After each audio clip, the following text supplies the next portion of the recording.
Olá, meu amigo, minha amiga, muito obrigado por vocês estarem aqui no nosso Portal do José. Hoje com muitos assuntos interessantes, mas eu quero abrir esse nosso papo de hoje te convidando a fazer algumas reflexões que nos mostrarão muito sentido nas coisas que nós fizemos nos últimos anos, nos últimos meses, quando combatemos essa gente toda que ascendeu ao poder aqui no nosso país.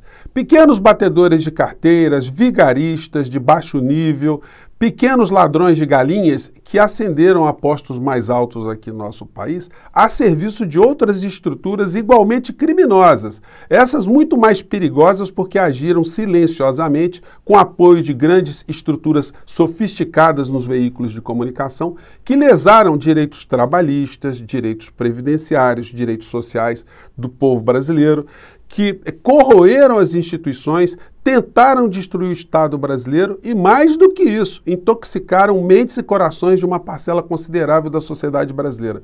Quantos de nós não conhecemos pessoas, inclusive nas nossas famílias, que estão com esse tipo de enfermidade? Pessoas que ficaram intoxicadas na alma, no caráter, pessoas que ficaram irreconhecíveis perto de nós, com uma ostentação da virulência, da ignorância, sem o menor pudor.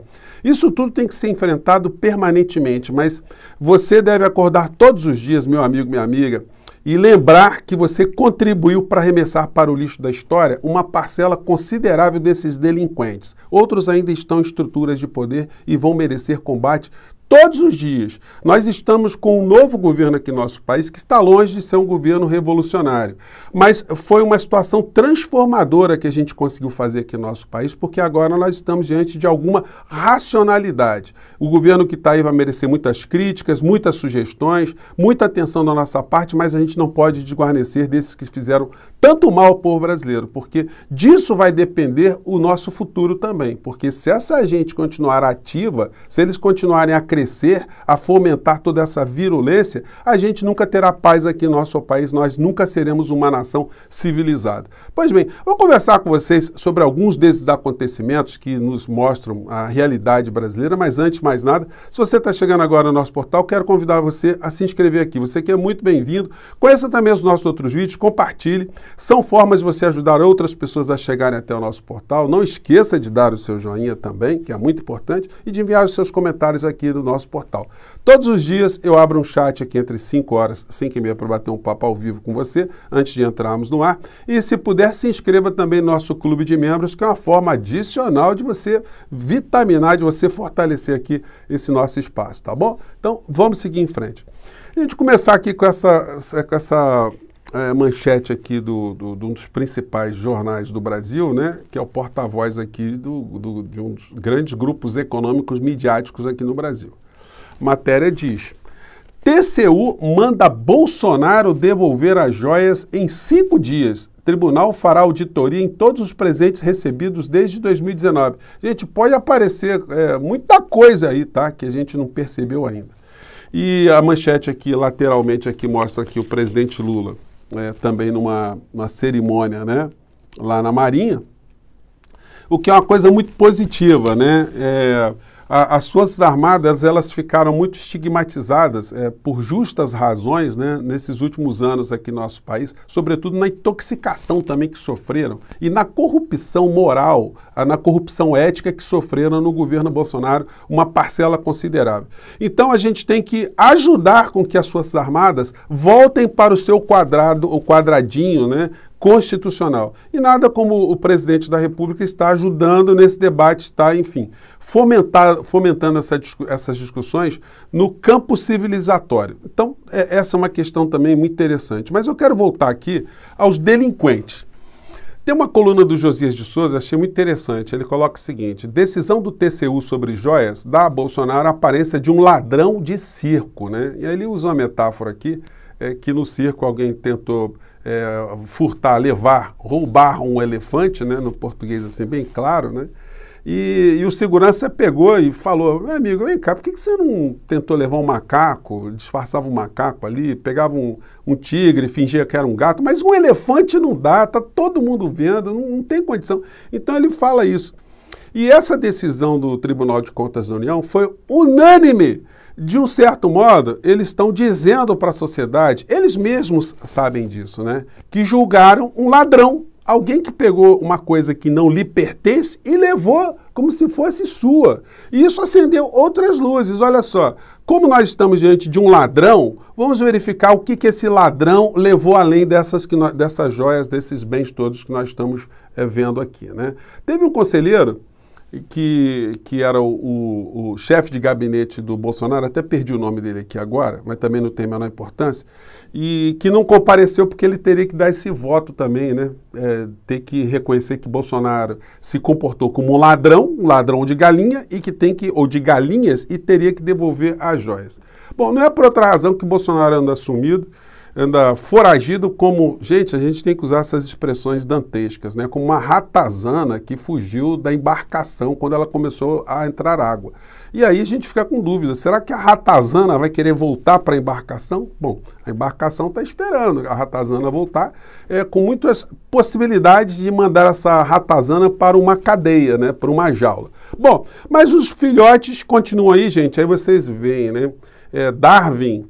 ele é muito elucidador, né, elucidativo, quando ele mostra a evolução da espécie. Na família Bolsonaro, eles conseguiram piorar, né, pervertendo essa teoria de Darwin, né, que as espécies sempre vão se aperfeiçoando, vão melhorando. Essa família, eles se aperfeiçoaram e ficarem cada vez piores, né, no mundo político. Ontem, um fato que gerou muita atenção de todos nós foi mais uma fala de um desses delinquentes da política aqui no nosso país, que tentou atacar o ministro Flávio Dino por um comportamento civilizatório que o ministro teve ao se encontrar numa comunidade com várias lideranças aqui no Rio de Janeiro para tratar de um tema sério, a violência policial, a criminalidade, enfim, nas comunidades de uma maneira geral. As comunidades não só do Rio de Janeiro, mas do Brasil inteiro. E aí a criatura, o filhote, né, do foragido, fez o seguinte comentário na tribuna da Câmara. Vamos lá. Diplomáticas com o narcoditador Maduro, cujo braço direito, Diosdado Cabello, é o chefe do maior cartel de drogas da Venezuela. O cartel dos soles. Isso vai inundar o Brasil de droga. Vai inundar pelo simples razoável de que o bandido, pensando que possa haver uma arma naquela casa ou naquele carro, ele tem o que a gente chama, né, de o ímpeto de suas horas dele é reduzido para cometer o seu crime, porque ele é um agente que pensa antes de cometer o seu crime. Então, infelizmente, vai ser mais desarmamento, mais desencarceramento, tráfico de drogas à vontade. Quem vai pagar, infelizmente, seremos todos nós. Isso aí ele falando, né, que o Flávio Dino foi lá se encontrar com criminosos, né? E aí o Glauber Braga, deputado do Rio de Janeiro, disse o seguinte. É engraçado, presidente, porque o deputado Eduardo Bolsonaro, sempre que tem a oportunidade, tenta criminalizar alguma comunidade do Rio de Janeiro. Só que a maior apreensão de armas e de fuzis foram feitos a partir da pista de onde? Do condomínio do pai dele. A grande apreensão de cocaína estava onde? No avião do pai dele. Ora! Está querendo enganar a quem?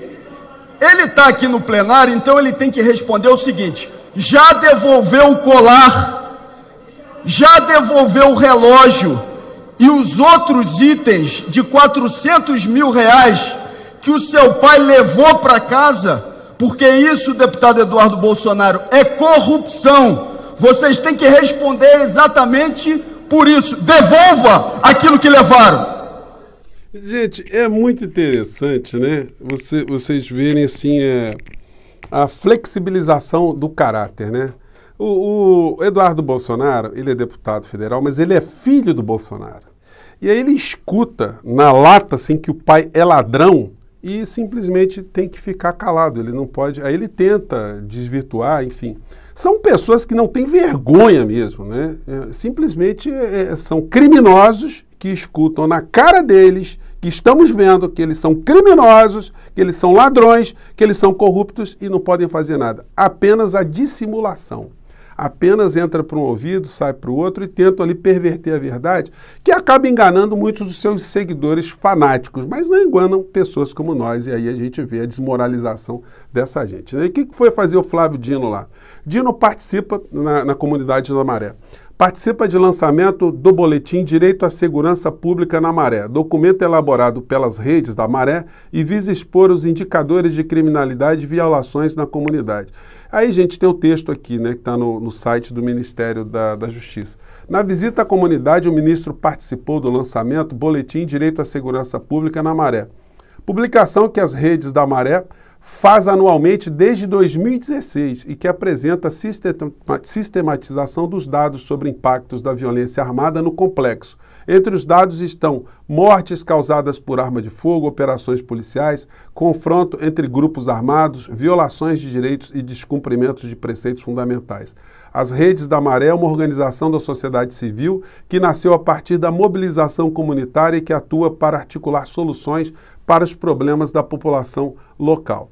Aqui tem uma foto aqui das pessoas que o Flávio Dino se reuniu, e a gente pode ver também isso no site, né? Mas, enfim, e a gente vai vendo o mau caratismo, né? O ululante. Ele vai e publica o seguinte, o Dudu Bananinha: não fiz acusações, perguntei e cobrei explicações porque não é normal um ministro que comanda polícias entrar assim numa área dominada pelo crime. Mas entendo que a interpretação do texto não é o forte do jornal, que tem jornalista do tipo economia vai mal, mas isso pode ser muito bom.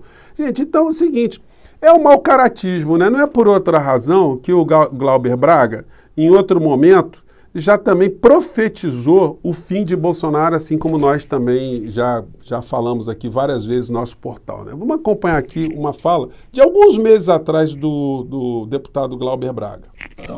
Está ali do outro lado o deputado Eduardo Bolsonaro.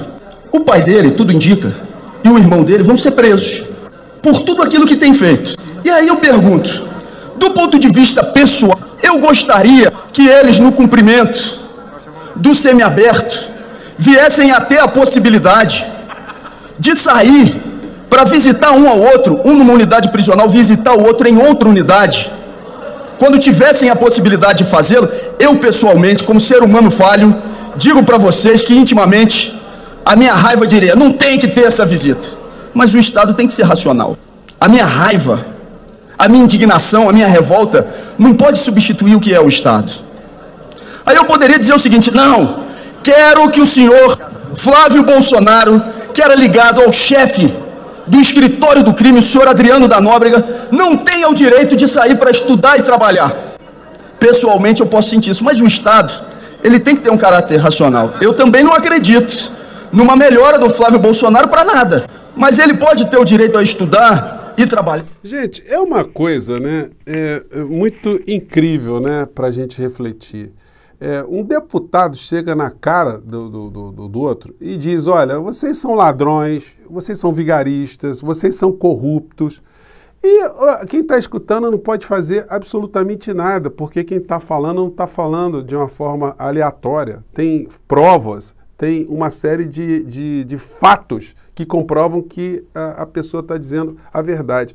Mas é uma tradição também no mundo criminosos buscarem sempre o espaço dentro do parlamento para conseguirem imunidades, para conseguirem retardar processos em função dos crimes que cometeram. É isso que está acontecendo no Brasil nesse momento. Mas vai ter uma hora que a imunidade vai acabando e as cadeias vão ficando cada vez mais próximas, né? Vamos aguardar os próximos capítulos, porque o Brasil está ficando cada vez mais interessante nisso, apesar de muita gente estar cansada de ver essa gente ainda solta, mas é por isso que a gente tem que continuar todos os dias aqui a colocar luzes sobre esses personagens, a essas quadrilhas, para que eles respondam por aquilo que fizeram contra o povo brasileiro. Gente, mais tarde eu estou aqui com vocês, porque o dia tem muita coisa acontecendo, tá bom? Até lá, tchau!